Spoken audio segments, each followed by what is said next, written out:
Alhamdulillahirabbil alamin bihi nasta'in ala umuri dunya waddin wassalatu wassalam ala asyrafil anbiya'i wal mursalin sayyidina wa maulana Muhammadin wa ala alihi wa sahbihi ajma'in. Subhanaka la ilma lana illa ma 'allamtana innaka antal alimul hakim. Rabbi shrah li sadri wa yassir li amri wahlul 'uqdatan min lisani yafqahu qawli, amma ba'du. Alhamdulillah, Allah Subhanahu wa taala hadirkan kita di sini. Mudah-mudahan langkah-langkah berat kita dibayar Allah Subhanahu wa taala dengan kemudahan menuju surganya. Amin. Amin ya rabbal alamin. Basyiril masyaina fil dhulam fi waqtil makarih bin nurid tam yaumal qiyamah. Katanya Nabi Muhammad alaihissalam, berikanlah kabar gembira untuk para pejalan kaki menuju masjid saat malam tiba dan di musim dingin dengan cahaya yang paling terang bagi mereka di hari akhirat. Katanya para ulama, itu bukan yang dimaksudkan malamnya, bukan yang dimaksudkan musim dinginnya, tapi di waktu-waktu yang tidak menyenangkan untuk keluar rumah. Kita keluar rumah menuju ke masjid, menuju ke majelis ilmu, insya Allah diganjar Allah dengan cahaya yang terang di hari akhirat. Amin ya rabbal alamin. Dan hari ini kita akan mempelajari kisah perempuan yang disebutkan Allah dalam Al-Quran. Sebenarnya secara tidak langsung ya disebutkan Allah SWT dalam Al-Quran. Yang disebutkan adalah suaminya, namanya Hazaqil. Dan kita akan mempelajari istrinya, yang itu disebutkan oleh Nabi Muhammad alaihissalam dalam hadis rawahu Ahmad. Silahkan dibuka Al-Qurannya, surat Ghafir ayat 28. Namun sebelumnya kita baca juga dua ayat sebelumnya, berarti ayat 26 dan 27. Sebelumnya kita awali dengan membaca niat. Kita awali dengan membaca suratul Fatihah. Kita minta kepada Allah Subhanahu wa taala semoga Allah beri bimbingan. Surat ke-40.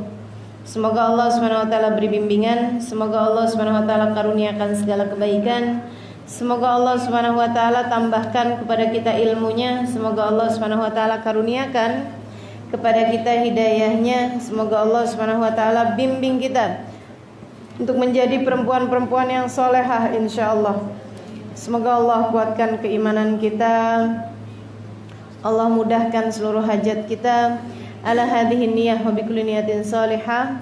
Fatihah biniyatin nafa' wal intifa' wal mudzakarah wat tadhkir ibtigha'a mardatih wa qurbih wa thawabih wa husnil khatimah ma'al lutfi wal afiyah wa salahil aqibah wa ila hadratin Nabi Muhammad sallallahu alaihi wa alihi wasallam. Al-Fatihah.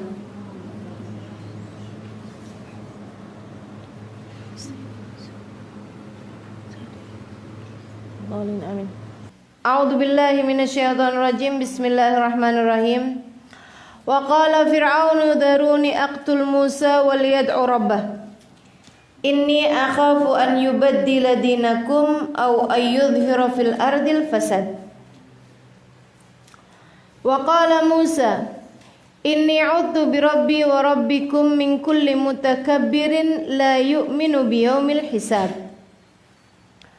Wa qala rajulun mu'minun min ali fir'aun yaktumu imanahu ataqtuluna rajulan ay yaqula rabbi Allah wa qad ja'akum bil bayyinati min rabbikum wa iyyaku kadhiban fa alayhi kadhibuh wa iyyaku sadiqan yusibkum ba'du alladhi ya'idukum innallaha la yahdi man huwa musrifun kadzdzab.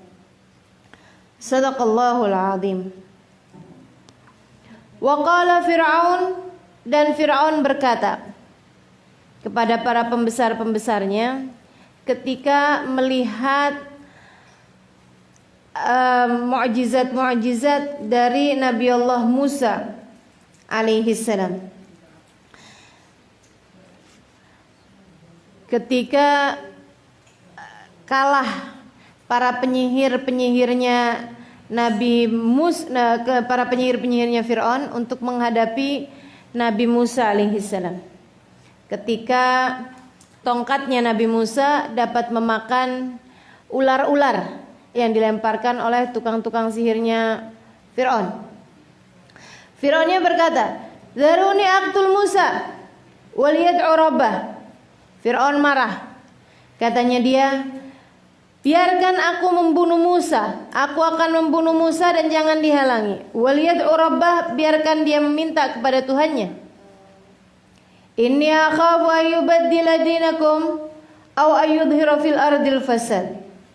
Aku khawatir kalau Musa ini dibiarkan, dia akan mengganti agama kalian sehingga tidak lagi menyembah aku. Aw ayyudhira fil ardil fasad, atau Musa akan menampakkan fil ardi di bumi al fasad, kerusakan. Wa qala Fir'aun, dan Fir'aun berkata, "Daruni aqtul Musa." Biarkan aku membunuh Musa. Waliyad'u rabbah, dan biarkan dia meminta, berdoa kepada Tuhannya, minta diselamatkan. Inni akhaf an yubaddila dinakum. Aku khawatir Musa kalau dibiarin ini bisa mengganti agama kalian sehingga kalian tidak lagi menyembah aku. Aw ayyudhira fil ardil fasad, atau Musa akan menampakkan kerusakan di atas muka bumi. Wa qala Musa, Nabi Musa berkata, "Inni a'udzu bi rabbi wa rabbikum." Aku berlindung kepada Tuhanku dan Tuhan kalian juga. Gitu ya. Fir'aun menganggap bahwa Tuhannya mereka adalah Fir'aun. Dan Nabi Musa yang tahu faktanya bahwa Tuhannya Nabi Musa dan Tuhannya mereka semua, bahkan Tuhannya Fir'aun adalah Allah. Inni utu bi rabbi wa rabbikum. Aku berlindung kepada Tuhanku dan Tuhan kalian semua juga. Min kulli mutakabbirin, dari segenap orang-orang yang sombong, la yu'minu biyaumil hisab, yang tidak beriman kepada hari penghisaban, pada hari berhisab, pada hari perhitungan. Waqala, dan berkata, rajulun, seorang laki-laki, mu'minun, yang beriman, namanya Hazaqil, min ali Fir'aun, dari keluarganya Fir'aun. Ada yang bilang itu dari salah satu pengawal-pengawalnya Fir'aun, maksudnya dari pembesar-pembesar, dari orang-orang yang dekat dengan Fir'aun, sehingga disebut sebagai ali Fir'aun. Ada juga yang mengatakan bahwa itu adalah orang-orang yang bekerja di rumah kediamannya Fir'aun, kayak semacam pengurus dapur, pengurus keluarga gitu ya, pengurus keluarganya Fir'aun. Ada juga yang bilang bahwa laki-laki ini, Hazaqil ini, adalah ahli Fir'aun, keluarga Fir'aun, dalam artian yang sebenarnya dia adalah sepupuan sama Fir'aun. Kok bisa ya Fir'aun tuh yang ngaku jadi raja, ngaku jadi Tuhan, padahal dia punya sepupu. Masa Tuhan punya sepupu? Tuhan punya ponakan, kenalan gitu kan, saya sepupu 2 kalinya Tuhan. Nggak masuk di akal. Ngada-ngada aja. Wa qala rajulun, dan berkata seorang laki-laki, mukminun, yang beriman, min ali Fir'aun, dari keluarganya Fir'aun. Sekali lagi maksud keluarga di situ ada beda-beda pendapat. Ada yang mengatakan dia adalah sepupu, ada yang mengatakan dia adalah pengurus keluarga, ada yang mengatakan dia adalah salah satu dari ya semacam menteri atau apa yang bekerja di istananya Fir'aun, gitu ya. Yaktumu imanahu, yang dia menyembunyikan keimanannya, si laki-laki ini. Dia bilang, jadi dia beriman, tapi dia nggak ngasih tahu orang bahwa dia beriman, dan tentu saja dia tidak memberitahu Fir'aun bahwa dia beriman. Ataqtuluna rajulan ayyaqula rabbi Allah. Adakah kalian mau membunuh adakah kalian mau membunuh rajulan, seorang laki-laki, yaitu Nabi Musa, an yaqula rabbi Allah, hanya karena dia mengatakan Rabbi Allah, Tuhanku adalah Allah. Wa qad ja'akum bil bayyinati min rabbikum, dan dia sudah mendatangkan. Wa qad ja'akum, dan dia telah mendatangkan kepada kalian bil bayyinati, dengan mukjizat-mukjizat. Dia kan udah datengin mukjizat tuh, gitu. Kamu bunuh, kamu nggak takut? Katanya si laki-laki tersebut. Bil bayyinati, dengan mukjizat min rabbikum, dari Tuhan kalian. Wa iyaku kadziban, kalau dia emang kadziban, orang yang bohong, fa alaihi kadzibuh, biarkan saja dia menanggung resiko kebohongannya. Wa iyaku shadiqon, kalau ternyata dia benar, yusibkum ba'dul ladzi ya'idukum, kalian akan terkena ancaman yang telah dia ancamkan. Innallaha la yahdi, sungguhnya Allah la yahdi, tidak akan memberi petunjuk, man huwa musrifun, orang yang melampaui batas, kadzab, lagi pendusta. Berani bener ya ngomong begitu sama Fir'aun. Diapain tuh terus? Dipaku, teman-teman. Hazakil ini akhirnya dipaku. Tuh dipaku nggak? Dipaku kalau kayu gitu kan oke ya. Tapi dipaku, sekujur badannya sama Fir'aun dipaku si Hazakil. Gara-gara ngomong kayak begitu. Ini nih, kesian benar. Jadi waktu Nabi Musa alaihissalam mulai berdakwah, itu dari kalangan keluarganya Fir'aun, dari kalangan orang terdalamnya Fir'aun, nggak ada yang beriman kecuali ada seorang laki-laki beserta dengan seluruh keluarganya. Laki-lakinya namanya Hazakil. Perempuannya entah namanya siapa, akan tetapi karena dia bekerja sebagai tukang sisir keluarganya Fir'aun. Coba tuh, kalau jadi raja tuh segala tukang sisir. Punya tukang sisir.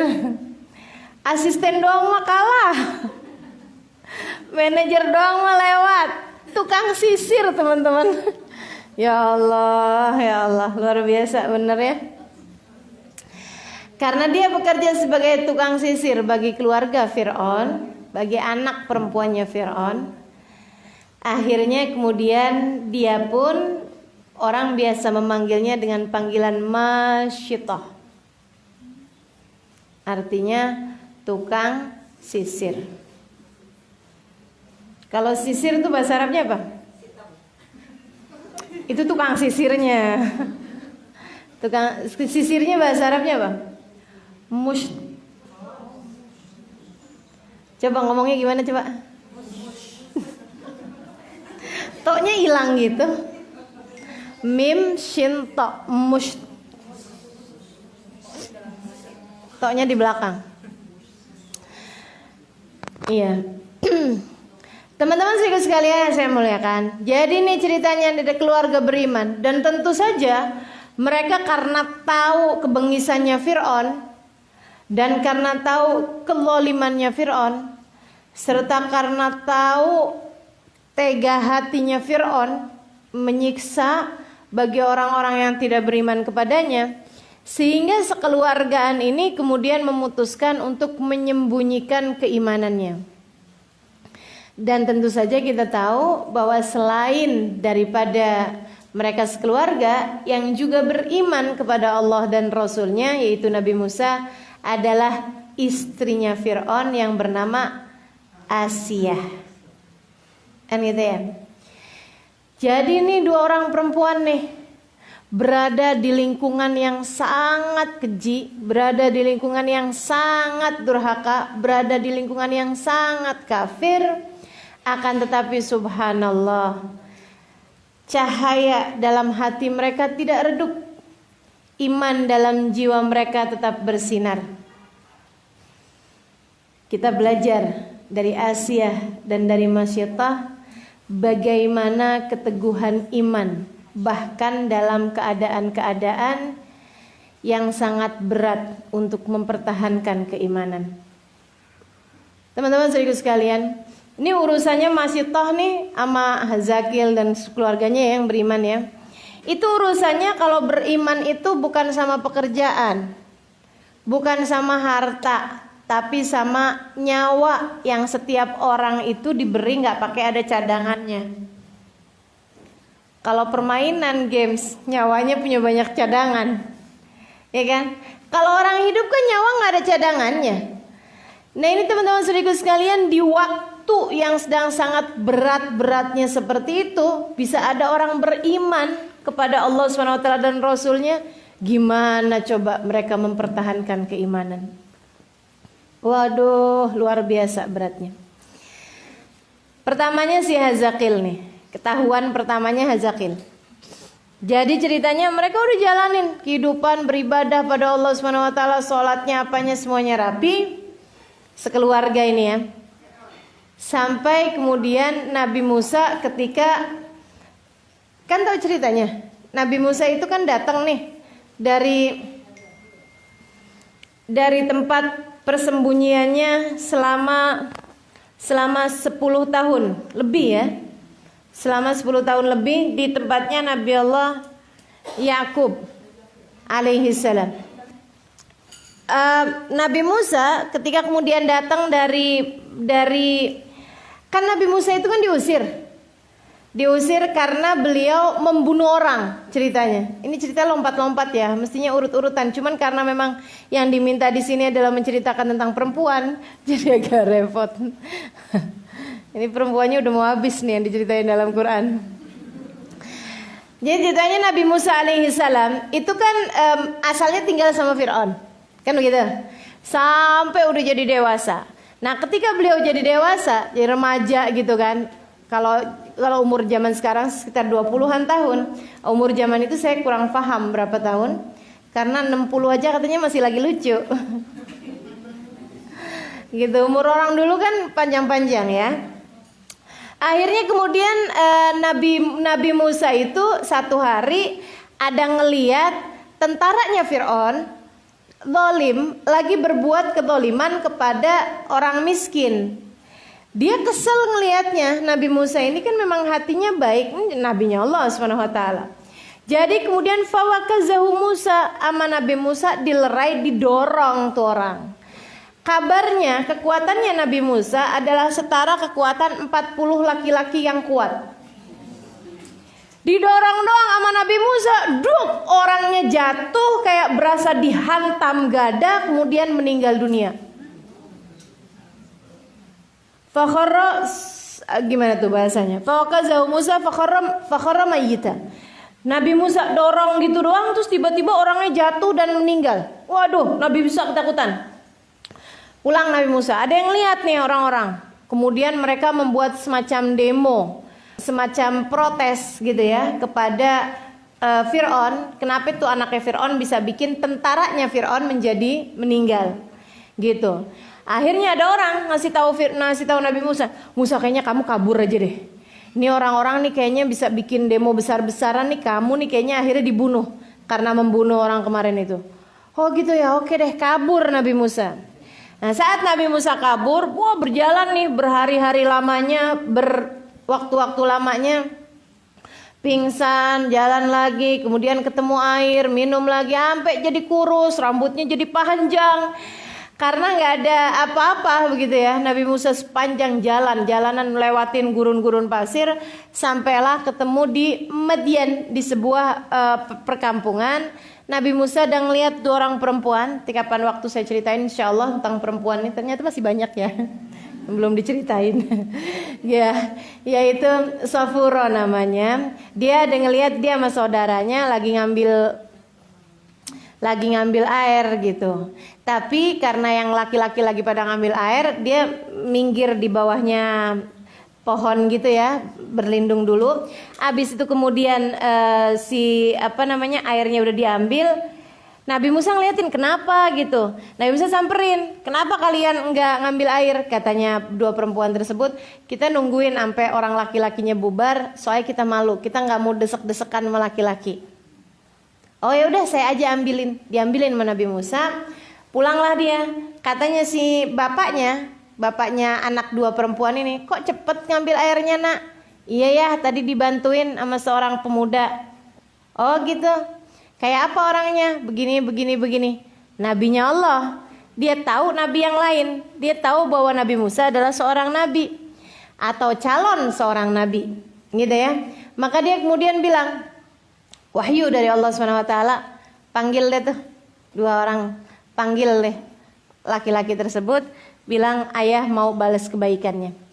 Akhirnya panggil Nabi Musa. Kemudian begitu nyampe sana, Nabi Syuaib kemudian berkata kepada Nabi Musa, katanya Nabi Musa, dah kamu di sini aja, kamu akan saya kawinkan dengan salah satu dari dua putri saya, dan kamu maharnya, mas kawinnya adalah kamu tinggal bersama dengan kami 8 tahun, kalau kamu mau sempurnain 10 tahun lebih bagus. Di masa-masa tersebut Nabi Musa diajarkan berbagai macam ilmu akhirat, diajarkan berbagai macam ketauhidan, ilmu menghadapkan diri pada Allah Subhanahu wa taala dan sebagainya. Dapat 10 tahun kemudian Nabi Musa bawa istrinya, diperintahkan oleh Allah Subhanahu wa taala sesudah menjadi seorang nabi, diperintahkan oleh Allah untuk pergi kepada Firaun, aku utuskan engkau untuk menemui Firaun dan berdakwah kepadanya.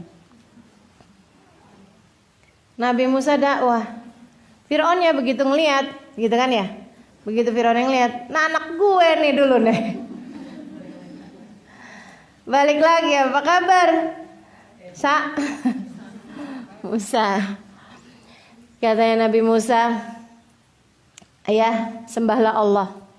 Dialah Tuhanku dan Tuhan kamu. Durhaka nih anak. Begitu kan, marah luar biasa. Kemudian apa dalilnya kalau kamu adalah seorang rasul? Nah itu Nabi Musa mengeluarkan tangannya, kemudian tangannya bersinar. Ini itu katanya Firaun, ini sihir nih, mas sihir nih, gitu ya. Kamu udah belajar sihir rupanya ketika kamu tidak sedang bersama denganku. Oke kalau gitu, kamu akan aku hadapkan kepada tukang-tukang sihir yang terbaik di negeri ini. Lawan dah tuh. Kalau kamu kemudian bisa melawan mereka, aku izinkan kamu untuk berdakwah, untuk ngasih tahu kepada orang lain tentang agama kamu itu, tentang Tuhan kamu itu. Kalau enggak, kamu harus ikuti aku. Ya, ditentukanlah tempatnya, diundangin rakyatnya semuanya. Wah ini tukang-tukang sihir paling jago. Mereka kemudian sebelum menunjukkan sihirnya pada hari yang telah ditentukan, nanya sama Nabi Musa, siapa duluan nih? Engkau dulu wahai Musa atau kami duluan? Katanya guru saya, salah satu dari guru saya, Ki Haji Maimun Zubair, ketika menyampaikan tentang ayat itu, gitu ya, karena adab tukang sihir tersebut kepada Nabi Musa, Allah kemudian bagi kepada mereka hidayah.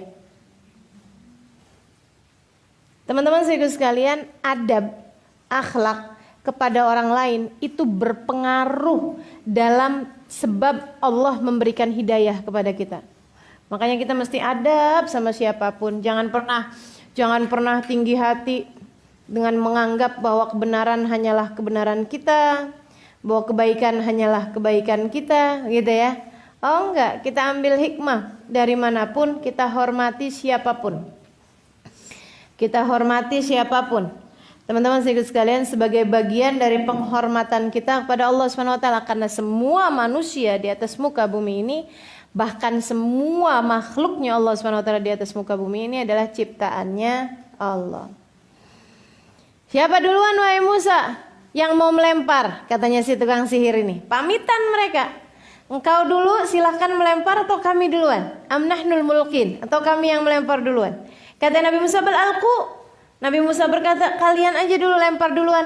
Baik merekanya, sopan, santun, beradab kepada Nabi Musa. Padahal mereka adalah tukang-tukang sihir paling hebat, dukun-dukun paling terkemuka di atas muka bumi ini. Teman-teman sekalian, jangankan zamannya Fir'aun, orang zaman sekarang yang jadi dukun udah berasa jadi Tuhan. Bener nggak? Tuh lihat Eden. Sampai berasa jadi malaikat Jibril. Atau diturunin malaikat Jibril. Kan gitu ya? Berasa jadi Bunda Maria titisannya tuh ya Allah. Innalillahi wa inna ilaihi rajiun. Nah kebayang nih kayak apa kesaktiannya dukun-dukunnya Fir'aun. Kebayang kayak apa kesaktiannya pembesar-pembesar dari tukang-tukang sihirnya Fir'aun. Nah kan tetapi kesaktian mereka yang luar biasa itu tidak membuat mereka kehilangan adab kepada Nabi Musa. Mereka bertanya duluan, engkau yang mau melempar duluan wahai Musa, atau kami yang kau izinkan melemparkan sihir kami lebih dulu? Cakep bener kan adabnya. Dan itu kata guru saya sekali lagi ya, tanya Kiai Maimun Zubair, itu yang kemudian menyebabkan Allah Subhanahu wa taala menurunkan keimanan kepada para tukang-tukang sihir tersebut.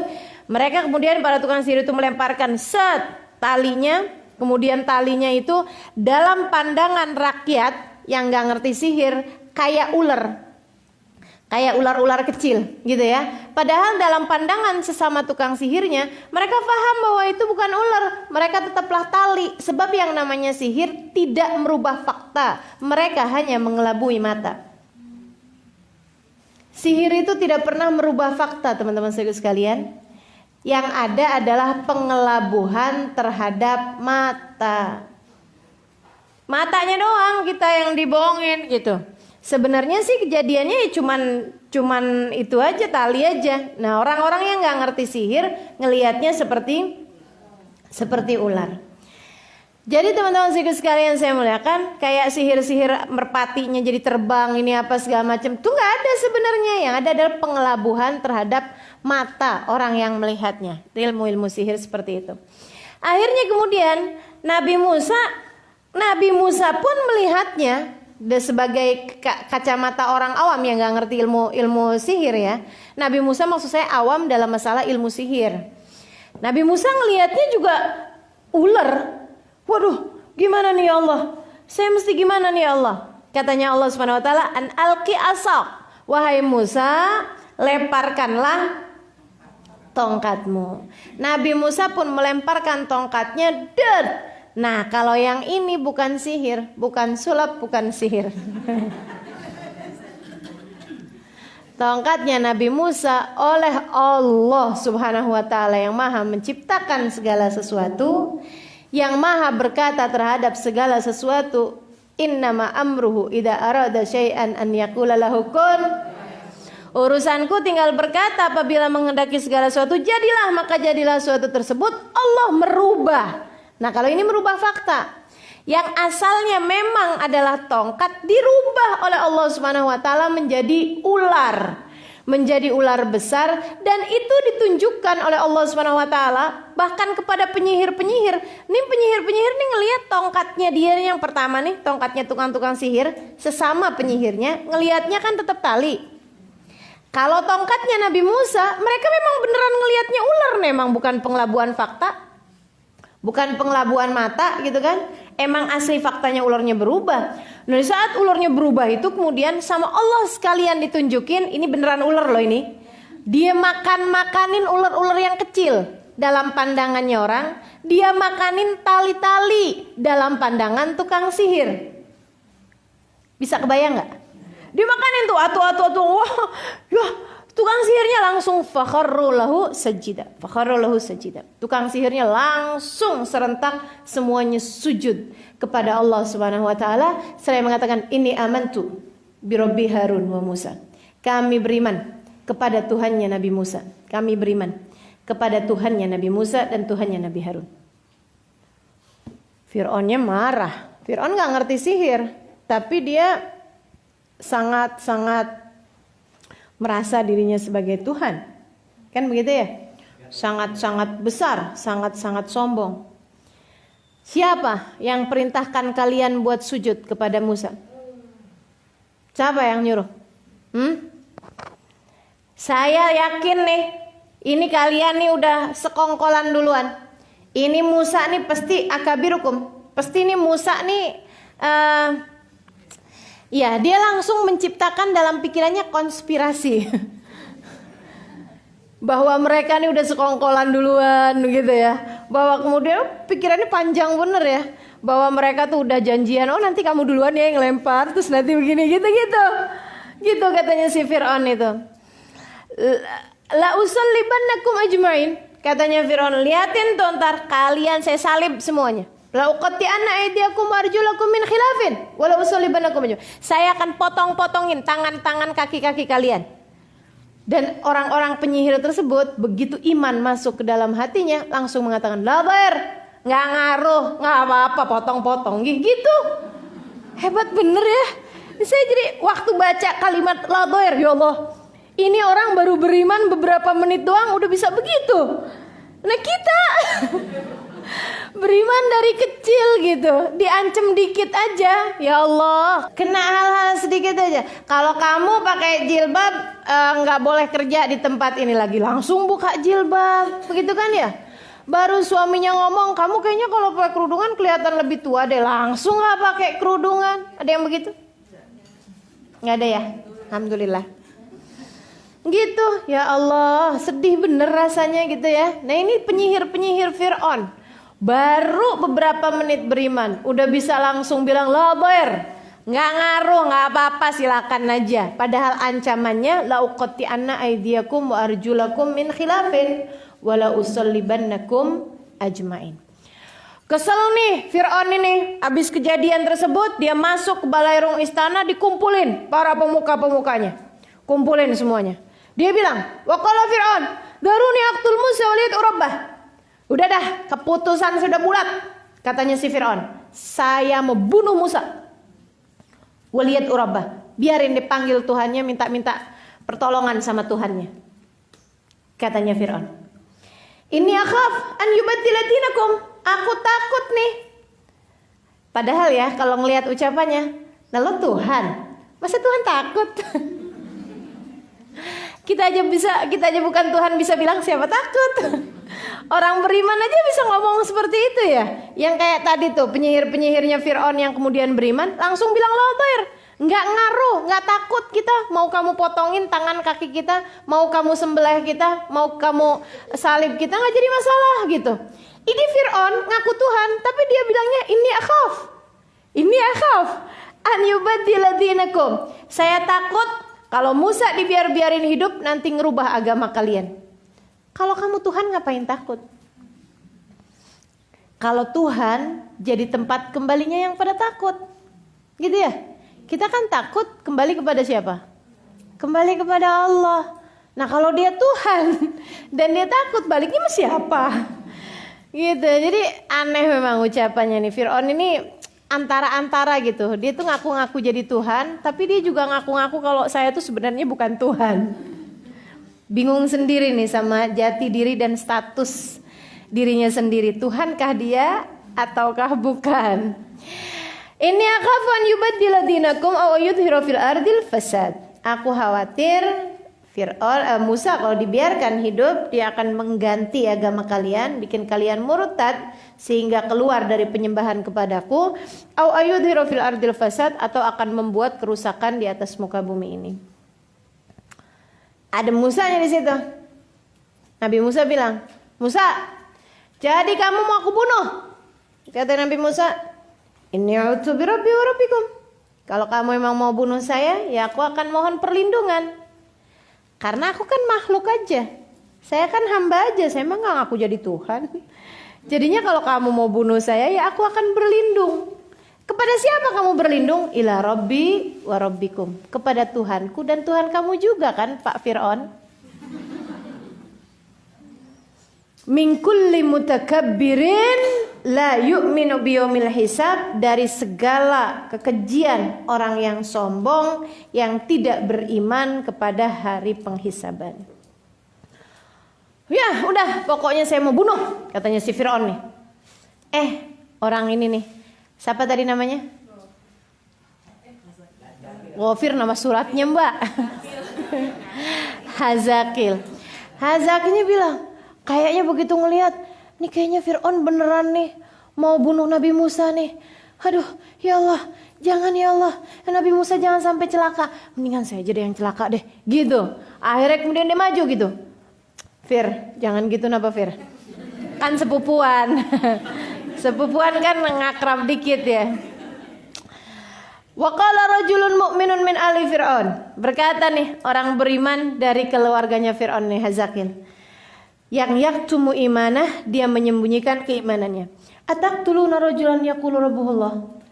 Kamu serius mau bunuh Musa hanya karena mengatakan bahwa Tuhannya adalah Allah? Emang kamu gak ngerasa bahwa Tuhan kamu juga Allah? Gitu ya. Sekaligus masukin keimanan, sekaligus mau bikin dia mikir gitu. Qad ja'akumul bayyinat. Dia udah datengin bukti-buktinya. Tuh tukang-tukang sihir yang kamu mengundangnya, mereka semuanya beriman karena tahu bahwa itu tuh bukan hanya sekedar sihir. Ini memang benar-benar nih Allah yang ngerubah gitu kan. Ini bukan sihir, Fir'aun ini bukan sihir.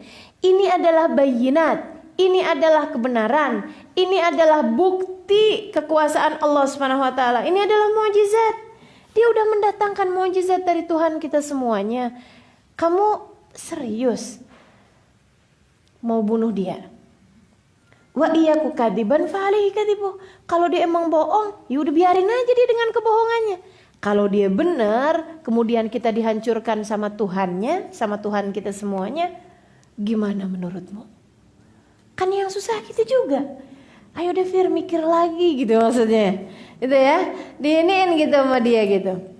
Innallaha la yahdi man huwa musrifun kadzdzab. Nah, ini kalau ucapan ini bisa jadi ucapan dia, bisa jadi juga ucapan Allah Subhanahu wa taala. Maksudnya bagaimanapun Allah tidak akan memberi hidayah kepada orang yang musrif, yang keluar batas seperti Fir'aun ini, kadzdzab, dan dia juga orang yang selalu mendustakan.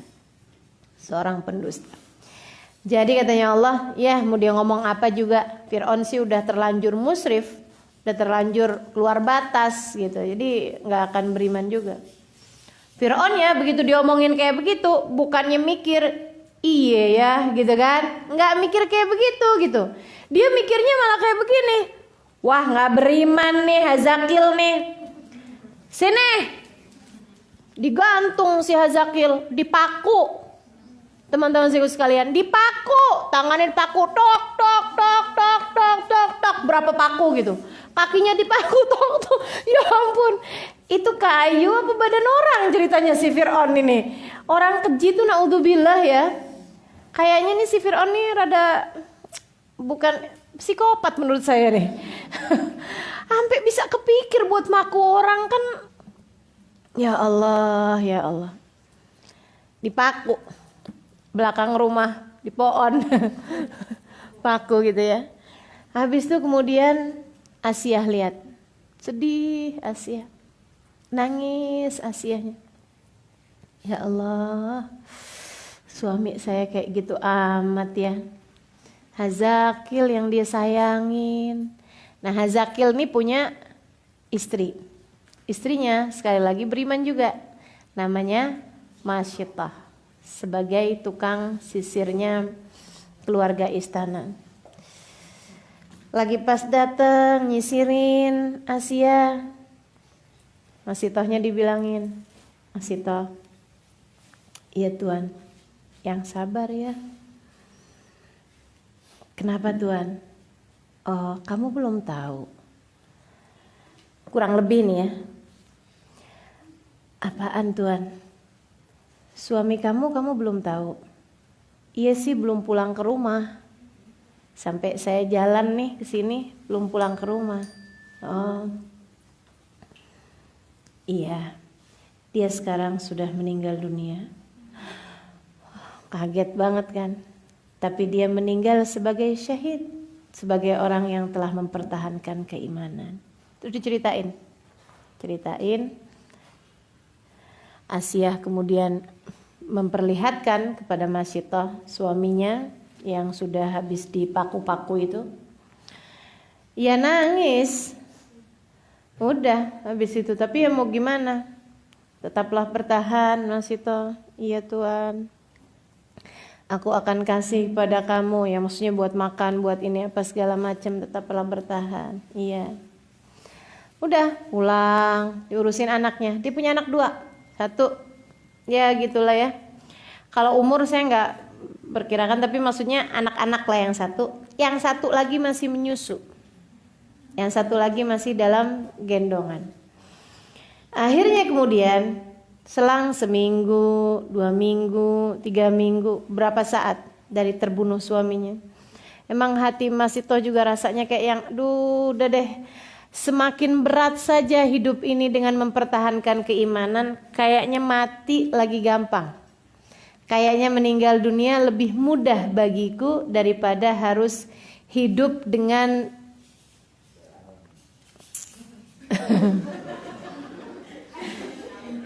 hidup dengan Fir'aun.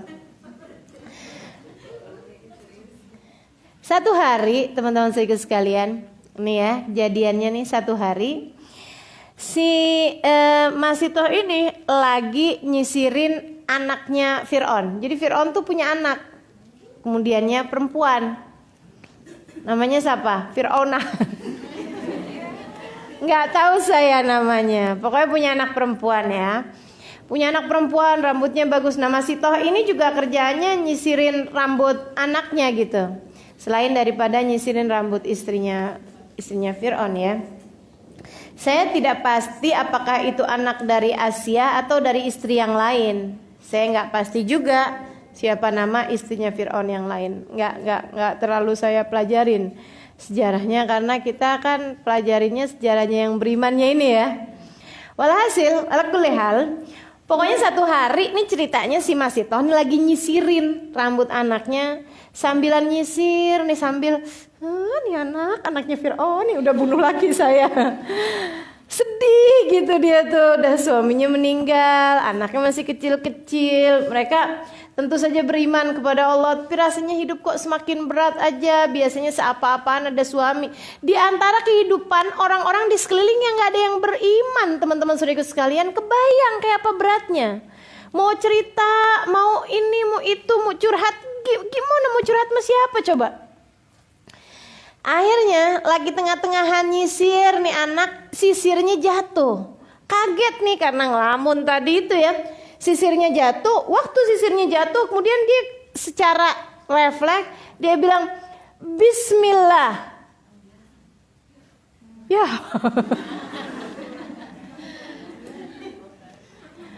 Bismillah, ya Isa Fir'aun. Katanya gitu. Itu ucapan Bismillah dengan nama Allah, ya Isa Fir'aun, celakalah Fir'aun. Anaknya langsung noleh gitu. Dia bilang, saya nggak salah dengar kan, Mas Ito?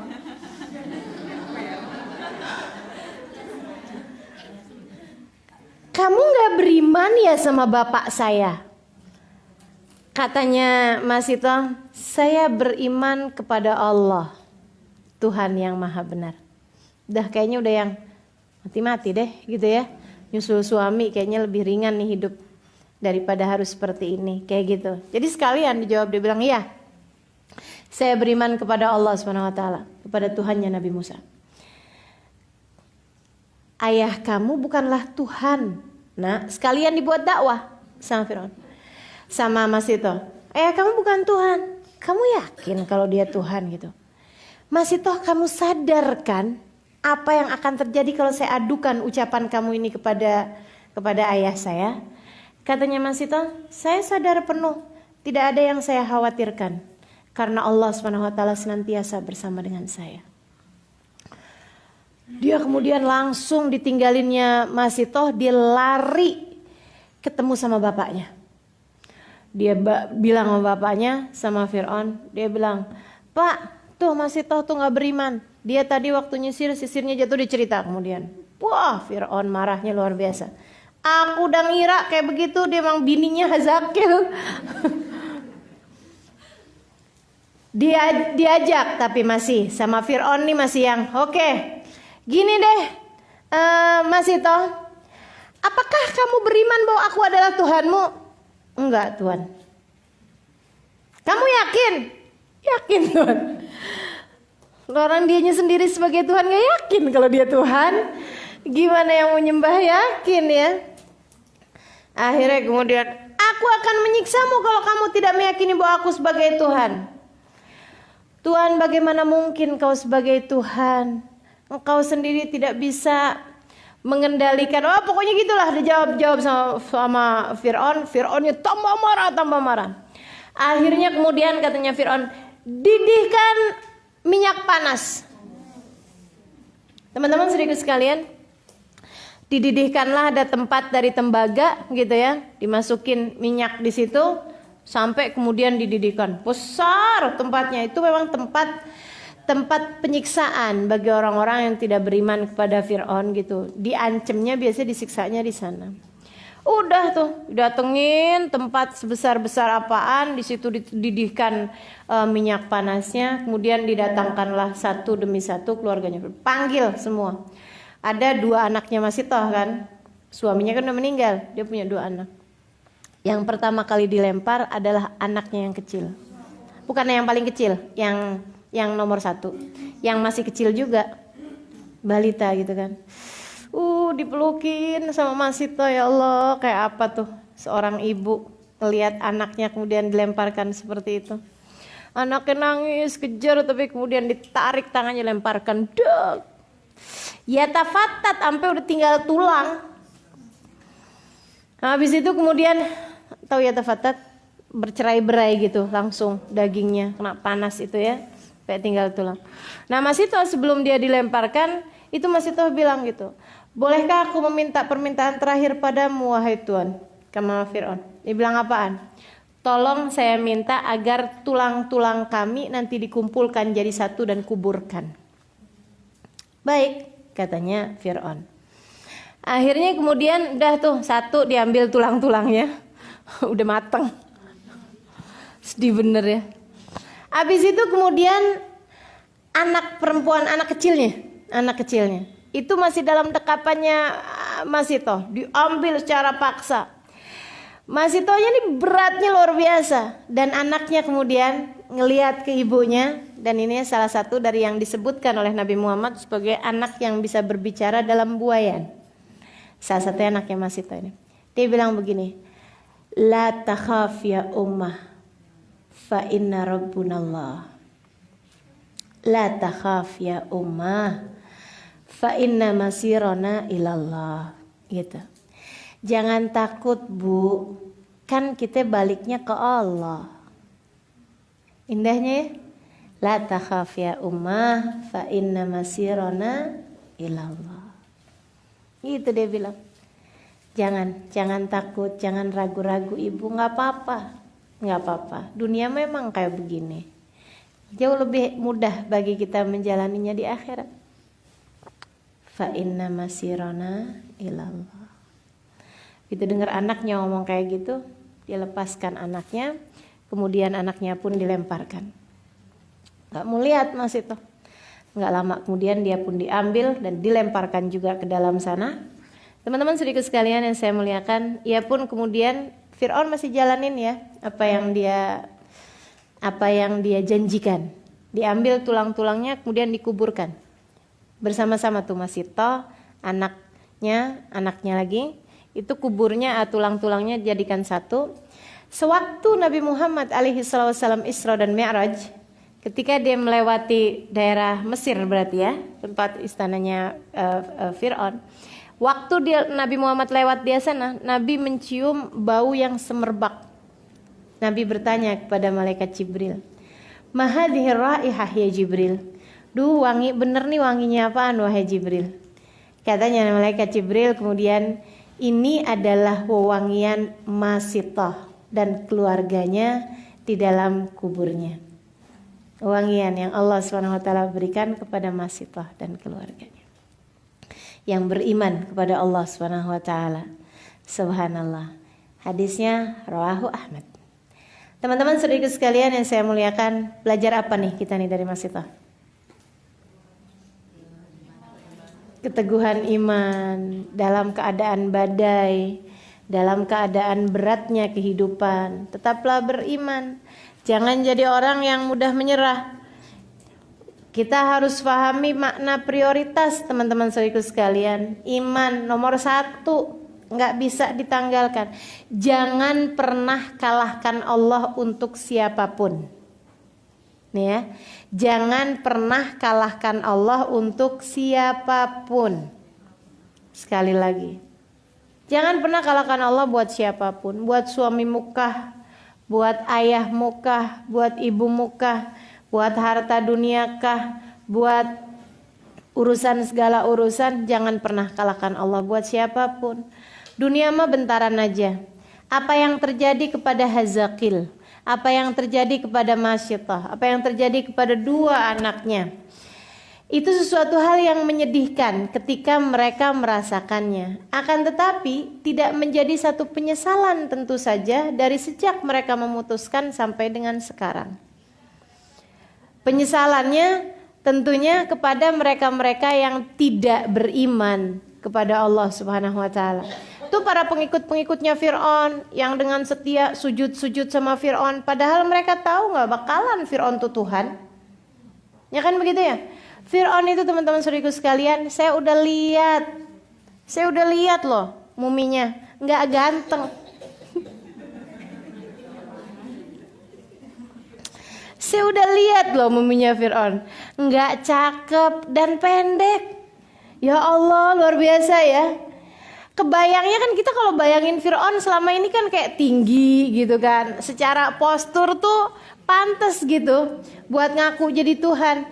Dibandingin sama orang zaman sekarang aja, orang Mesir ya, dibandingin sama orang Mesir zaman sekarang, Fir'aun tuh pendek, apatah lagi dibandingkan sama orang zaman dulu itu. Orang zaman dulu kan lebih besar-besar daripada kita. Saya pernah pergi ke makamnya Nabi Hud, panjang luar biasa. Saya pernah pergi ke makamnya Nabi Ayub, panjang. Pergi ke makamnya nabinya Allah Subhanahu wa taala yang terdahulu tuh panjang-panjang mereka, tinggi-tinggi, besar-besar begitu ya. Kaum Ad, kaum Tsamud itu kabarnya panjangnya 400 diro. 400 diro.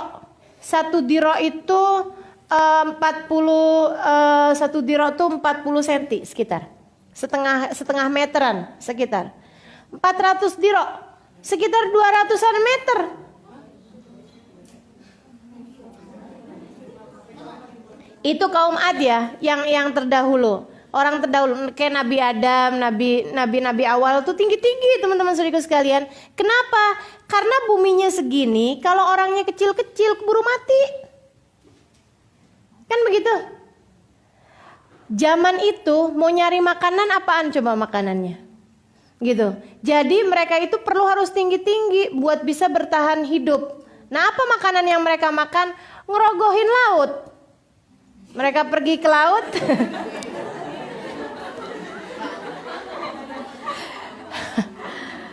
Ketangkep paus, dipanggang di matahari, makan gitu. Tinggi-tinggi. Kalau enggak kan mereka ya udahlah tinggalnya di hutan-hutan kayak begitu. Kemudian badannya segede-gede kita ini misalnya, sekecil-kecil kita ini. Habis berapa hari juga dimakan serigala, dimakan gitu. Nah, untuk bertahan hidupnya tuh mereka diciptakan lebih tinggi lah daripada kita. Nah, zamannya Nabi Musa, saya kira sih udah nggak sampai segitu tinggi lagi ya. Tapi paling nggak itu lebih tinggi lah gitu dari orang-orang zaman sekarang. Nah, itu aja tuh Fir'aun itu nggak terlampau tinggi. Sama orang zaman sekarang aja Fir'aun tuh termasuknya pendek, begitu ya nih ya. Termasuknya pendek, dan memang segitu dia ukurannya waktu hidupnya itu si Fir'aun itu. Nah, bisa orang pendek itu ngaku jadi Tuhan,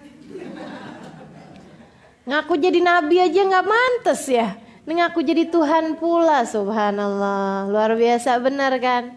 Makanya teman-teman saudaraku sekalian, jangan pernah kalahkan Allah untuk siapapun. Kita mesti tahu bahwa yang punya kehidupan adalah Allah, yang punya nafas kita adalah, yang punya rizki kita adalah, yang punya cinta di hati manusia, pengaturnya adalah Allah. Jangan pernah tinggalkan Allah untuk suamimu. Jangan pernah tinggalkan ajaran-ajaran Allah untuk saudaramu. Jangan pernah tinggalkan apapun aja. Karena jangan pernah tinggalkan Allah untuk apapun atau untuk siapapun. Wah, kalau saya sholat toh kalau saya pakai jilbab saya akan dikeluarkan dari pekerjaan. Terus kenapa? Kalau saya nggak bekerja, bagaimana cara saya makan? Dia lupa dalam rahim ibunya dia belum kerja. Iya kan benar? Siapa di antara kita yang di rahim ibu gitu dan jahit gitu? Nggak ada. Nggak ada. Kita di rahim ibu kita nggak ada yang kerja. Apakah nyampe rizkinya kepada kita? Nyampe tuh. Subhanallah. Kita zaman kecil juga belum bisa ngapa-ngapain. Kita nyampe aja rezekinya kepada kita sekalian. Dan memangnya orang-orang selama ini memangnya dengan bekerja gitu dia dapat makan? Enggak juga kan? Itu cuma sarana untuk menjemput rizki. Dan teman-teman saudaraku sekalian, menjemput tuh udah pasti adanya. Ada nggak di antara kita nggak punya anak tapi dijemput di sekolahnya? Bu, jemput siapa bu?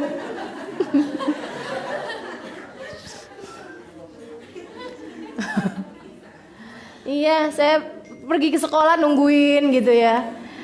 Ngapain kamu lagi jemput? Emang punya anak kagak lah. Jemput siapa terus? Jadi yang namanya jemput tuh udah pasti ada gitu. Makanya istilahnya menjemput rizki, bukan mencari rizki. Karena kalau nyari belum tentu ketemu. Tapi kalau jemput sudah pasti ada. Gitu kan? Nah itu teman-teman saudaraku sekalian saya muliakan. Dah jangan tinggalkan Allah untuk apapun. Jangan tinggalkan Allah untuk siapapun. Ketika kamu melakukannya, maka akan ada Allah bersama denganmu. Dalam tiap sedihmu, kalau selama ini kita gak ninggalin Allah, enak teman-teman saudaraku sekalian. Di saat kita lagi susah, kita tinggal manggil Allahnya.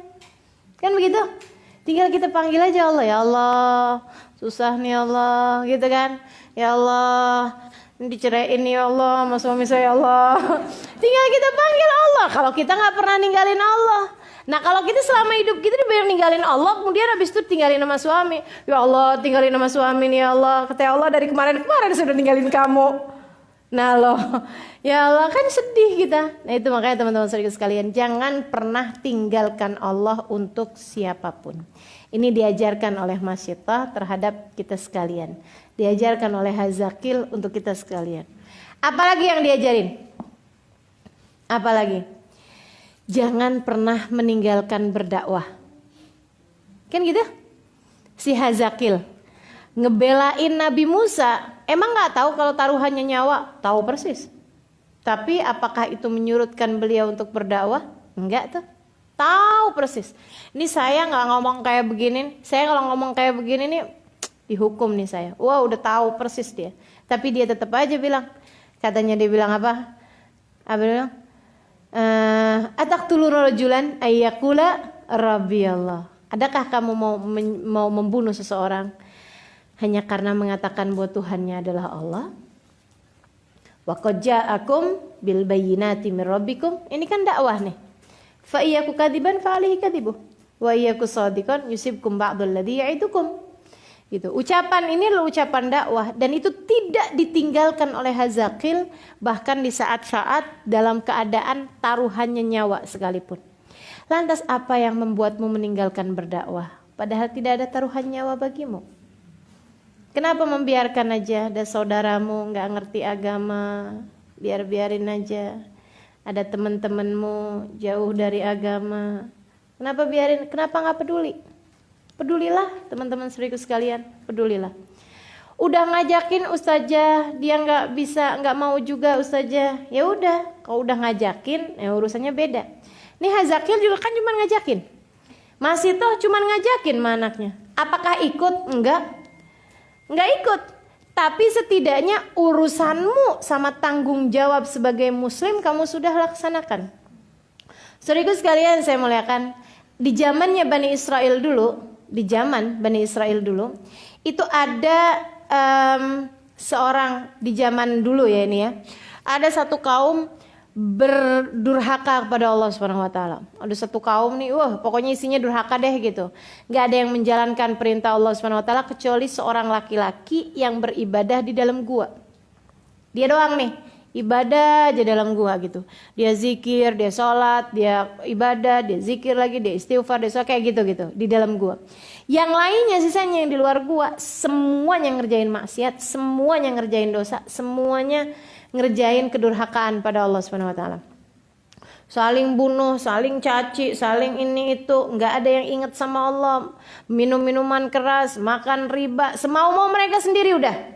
Semau-mau mereka sendiri. Zina ini itu segala macam. Allah kemudian perintahkan malaikat Jibril buat menghukum kaum tersebut. Katanya Allah, Jibril, tuh kasih hukuman ke kaum itu. Dan teman-teman sekalian, Jibril tuh ya, kalau mau ngasih hukuman sama kaum itu nggak berat loh. Kadang-kadang cuma perlu diteriakin. Karena dalam satu riwayat saya pernah mendengar dari salah satu guru kami, bahwasanya dalam penampakan wujud aslinya malaikat Jibril, bumi dunia ini dan seisinya hanya seperti gundu, hanya seperti kelereng di tangan anak kecil. Bumi, gimana kitanya tuh? Gimana orangnya tuh? Bumi yang seisinya hanya seperti kelereng di tangan anak kecil. Jadi malaikat Jibril kalau disuruh memberi hukuman kepada satu kaum, katanya Allah dalam Al-Quran, malahum illa sayhatan wahidah, nggak ada bagi mereka kecuali satu teriakan. Jibril suruh teriak doang, udah pengang mati semua orangnya. Jadi kalau satu kaum nih gitu ya berbuat durhaka, Jibril gitu doang, itu langsung mati semua orang di dalam situ. Kebayang kalau segede gundu buminya teman-teman saudara sekalian.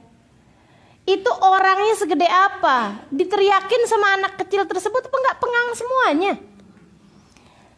Dan itu malaikat Jibril kemudian diperintahkan sama Allah, Jibril tuh hancurin satu kaum itu.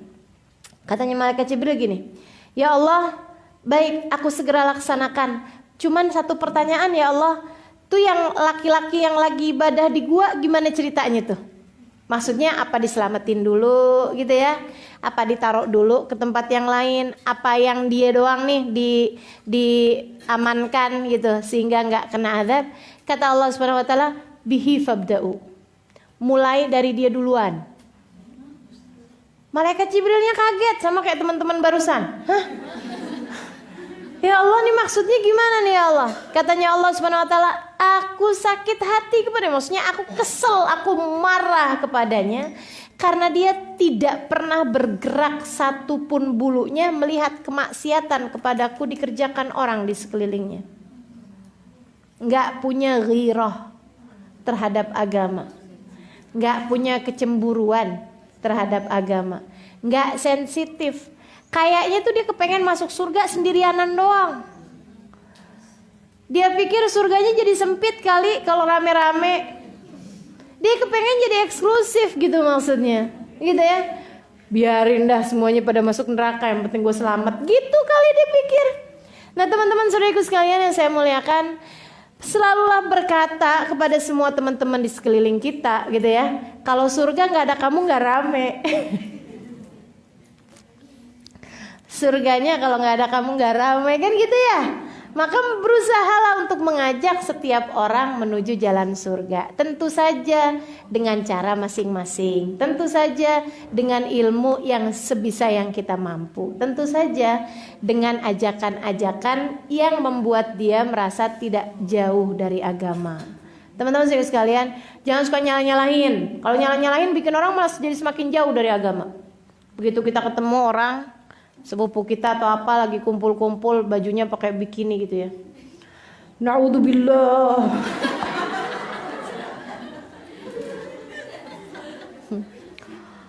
Kamu nggak dengar hadisnya Nabi Muhammad, kasiyat ariyat idza ra'aitumuhunna fal'anhunna fa innahunnal mal'unat.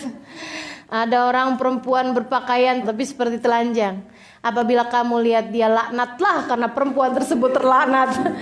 Ya Allah, ya Allah. Nggak semua kebenaran itu layak disampaikan. Sebab kebenaran yang tidak diletakkan pada tempatnya hanya akan menjadikan orang semakin jauh dari kebenaran tersebut. Carilah cara-cara paling bijak. Carilah cara-cara paling ideal. Tapi jangan pernah meninggalkannya. Jangan pernah ninggalin dakwah. Sampein gitu. Sampein. Teman-teman saudara sekalian, saat kita lagi berduaan sama teman kita kasih tahu, kan gitu ya.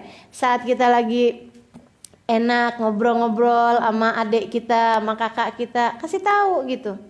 Nih apa yang ilmu yang kita udah dapet nih, biar sedikit-sedikit seapapun kita bagi tahu kepada keluarga kita gitu. Nah, tadi Ustazah Halimah cerita begini nak, gitu kan? Karena teman-teman saudara sekalian, apa yang dibincang-bincangkan di antara sesama kita ini akan sangat berpengaruh loh dalam kehidupan mereka. Kita ngobrol nih sama adik kita ngobrol sama kakak kita ngobrol sama saudara kita, sama sepupu kita, sama teman-teman kita. Apa yang kita obrolin itu akan berpengaruh bagi kehidupan mereka. Jangan dibilang enggak kayaknya gitu. Oh enggak, almar'u ala dini khalili. Orang tuh tergantung dari agama temennya, dari agama orang yang selalu dia bersama dengan orang tersebut. Gitu. Ngaruh banget gitu. Watawasau bil haq watawasau bis sabr sebagai syarat dari ketidakhancuranmu, dari ketidakrugianmu. Innal insana lafi khusr kata Allah. Semua orang berada dalam kerugian kecuali illal ladzina amanu, beriman, amilus shalihat, dia kerjakan ketaatan kepada Allah Subhanahu wa taala, berbuat kebaikan. Cukup itu aja? Enggak, kata Allah ada syarat lain. Tawasau bil haq, tawasau bis sabr. Memberi nasihat, saling memberi nasihat kepada kebaikan. Tawasau bis sabr, saling memberi nasihat kepada kesabaran. Teman-teman sekalian, jangan ditinggalin. Jadi itu hal yang kita bisa pelajari kepada dari Masjid ya, bahwa untuk tidak meninggalkan dakwah, tidak meninggalkan mengajak kepada kebaikan, bahkan dalam keadaan yang terdesak sekalipun, dalam keadaan yang sulit seperti apapun, bahkan jika itu harus bertaruh nyawa sekalipun. Insya Allah, nah kalau kita mah nggak usah pakai taruh-taruhan nyawa ya, Insya Allah. Apalagi coba yang bisa kita pelajarin dari Masjid? Kalau saya lihatnya kekuatan keluarga, ya, kekuatan keluarga. Itu adalah kekuatan paling kuat. Kekuatan keluarga itu paling kuat. Maka teman-teman sekalian yang saya muliakan, carilah kekuatan di situ. Carilah kekuatan di keluarga. Gitu kan? Memiliki orang tua yang engkau menyayanginya dengan sedemikian rupa. Memiliki pasangan hidup yang sejalan, memiliki anak-anak yang satu tujuan, itu adalah kekuatan paling luar biasa. Gitu. Bahkan sampai siang kecil, la takhaf ya ummah fa inna masirona ilallah. Jangan takut ibu, bukankah tempat kembali kita adalah Allah. Enak bener kan? Saling nasehatin. Saya punya teman itu dia punya anak, masya Allah banget. Ambatahullah nabatan hasanan, kalau saya bilang Allah hidupkan di hatinya benih-benih kebaikan. Sekarang sudah besar ya, tapi masa dia kecil, umur dia 6 tahunan, itu saya pernah bilang sama ibunya. Saya bilang, kamu tuh punya anak luar biasa ya. Kayaknya tuh kecenderungan terhadap kebaikannya tuh gede banget gitu. Minat terhadap kebaikan tuh besar banget. Dia bilang, iya emang Ustazah. Anak saya ini masya Allah luar biasa, sampai kadang kayak gak percaya gitu. Ya Allah baiknya ya. Padahal emaknya saya. Dia bilang, emaknya saya, bapaknya laki saya. Tapi ini anaknya masya Allah banget loh Ustazah, dia bilang. Jadi kalau dengar satu kebaikan, ibadah-ibadah sunnah, ini apa segala macam tuh dia ngerjain. 6 tahun teman-teman saudara sekalian, 7 tahun, umur segituan lah, kecil banget gitu masih. Itu ya, kalau saya pengajian dulu, saya punya kajian di rumahnya, dia akan duduk di depan lengkap dengan ininya, bolpennya, dan nggak tahu saya apa yang dia tulis.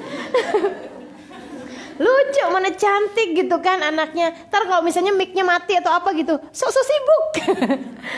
Mati ya mic-nya ya. Lucu banget gitu, kayaknya dia mau benerin gitu ya. Ya Allah, luar biasa. Saya satu hari bilang kayak gitu sama ibunya, dan ibunya bilang, ya Allah Ustazah, saya tuh kadang-kadang sampai, ya ampun ini anak masya Allah banget. Kata ibunya, dia bilang pernah satu hari mereka ke rumahnya kebakaran. Dia bilang dia sama suaminya, sama anak-anaknya pergi keluar kota. Terus kemudian suaminya itu di luar kota itu masih mau agak lama, dia pulang. Dia sama anak-anaknya doang sama supirnya kemudian balik, dia balik ke rumah gitu. capeknya luar biasa. Saya sampai rumah nggak tuh jam 12 jam berapa gitu, anaknya bayi digendongan sama si anak ini ya, yang saya ceritain ini, si kakak ini. Dia bilang saya pun cepet-cepetan masuk kamar, udah kunci pintu, tidur. Dia bilang dapat tidur mungkin 1 jam gitu, anak saya nangis yang bayi. Saya melek mata, ternyata karena gelap. Jadi gelap, AC-nya mati, lampu mati ternyata di daerah tersebut gitu. Jadi dia bilang karena dia mungkin gelap gitu, ketakutan. Akhirnya saya kemudian nyalain lilin, saya taruh di atasnya lemari. Saya tidur, dia bilang saya tidur lagi. Begitu kebangun saya berasa sesek, kemudian anak juga nangis. Saya kebangun udah asap di mana-mana, rumah kami kebakaran, kamar kami terutamanya sumber kebakarannya. Dia bilang saya langsung samber handphone, saya langsung ambil tas saya langsung ambil ada beberapa barang berharga, maksudnya gitu yang udah memang jadi satu tempat. Dia bilang saya ambil anak saya ambil juga si yang kecil dalam gendongan, saya keluar. Dia bilang ya Allah Ustazah, begitu saya keluar rumah tuh udah asap, udah api sampai di atasnya atap rumah kami. Dia bilang ya Allah, saya kemudian jalan gitu, dari rumah pertua saya nggak jauh dari rumah saya, alhamdulillah. Dia bilang saya jalan menuju ke sana, tuh udah saya nangis saja. Saya tuh nyesel banget karena belum lagi nggak ada suami, belum ada anak 2 gitu kan, kayaknya sedih banget saya di perjalanan menuju ke rumah mertua itu. Dan anak saya si yang kecil ini sambil pegangin tangan saya, dia bilang kayak begini, sabar ya mah, ini tuh ujian mah, sabar ya mah ya, ujian tuh mah kata ustazah buat naikin derajat. Ya Allah ustazah, itu rasa-rasanya tuh kayak saya tuh lagi dibisikin dibisikin dari malaikat Jibril gitu loh, kayak dapat wahyu gitu. Ya Allah, ya Allah. Dia bilang anak saya nih seringkali menguatkan saya, kekuatan keluarga. Yuk kita ciptakan itu dalam keluarga kita, insya. Kita akhiri majelis kita dengan membaca kafaratul majlis. Subhanakallahumma bihamdik asyhadu an la ilaha illa anta astaghfiruka wa atubu ilaik. Subhanakallahumma bihamdik asyhadu an la ilaha illa anta astaghfiruka wa atubu ilaik. Subhanakallahumma bihamdik asyhadu an la ilaha illa anta astaghfiruka wa atubu ilaik. Taqabbalallahu minna wa minkum taqabbal ya karim. Terima kasih, mudah-mudahan bermanfaat. Wal afu minkum. Assalamualaikum warahmatullahi wabarakatuh.